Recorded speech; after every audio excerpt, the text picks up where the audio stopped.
অনেকেই বলে মেশিনে চাল গুঁড়া করলে তেলের পিঠা হয় না। রেসিপিটা তাদের জন্য একদম ফুলকো ফুলকো তেলের পিঠা হবে। আসসালামু আলাইকুম, আজ আমি করে দেখাবো তেলের পিঠা। এখানে আমি নিয়েছি খেজুরের গুড়। গুড়গুলো ভেঙে আমি অল্প পানি দিয়ে চুলায় বসিয়ে দিয়েছি। গুড়টা আমি ভালো করে গরম করে নিব। রেসিপিটা এভাবেই ফলো করবেন, 100% ফুলকো ফুলকো তেলের পিঠা হবে। গুড়টা আমার হয়ে গেছে। এবার চাউলের আটা দিয়ে দিলাম। চাউলের আটাটা মেশিনে কিন্তু করা।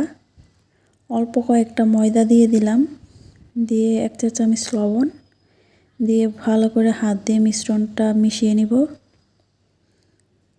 মেশানো হয়ে গেছে। এবার গুড়গুলো আমি অল্প অল্প করে দিয়ে হাত দিয়ে মেখে নিব। হালকা ঠান্ডা করে নেবেন, তা না হলে হাত পুড়ে যাবে। এবার ভালো করে মিশাতে হবে। অল্প অল্প করে আমি গোলাটা বানিয়ে নিব। দেখেন পারফেক্টভাবে গোলাটা হয়ে গেছে। ঘনত্বটা দেখিয়ে দিলাম, দেখেন কত সুন্দর হয়েছে। এবার আমি আগে থেকে তেল গরম করে নিয়েছি, সেই তেলে আমি পিঠাগুলো ছেড়ে দিব। দেখেন প্রথম পিঠাটাই কেমন ফুলকো ফুলকো হইল। সবগুলো পিঠা এরকম হবে ইনশাল্লাহ। আমার ভিডিওটা যদি ভালো লাগে অবশ্যই লাইক কমেন্ট শেয়ার করে দিবেন।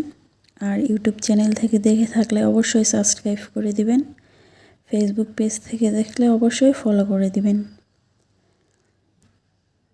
দেখেন কত লোভনীয় লাগতেছে।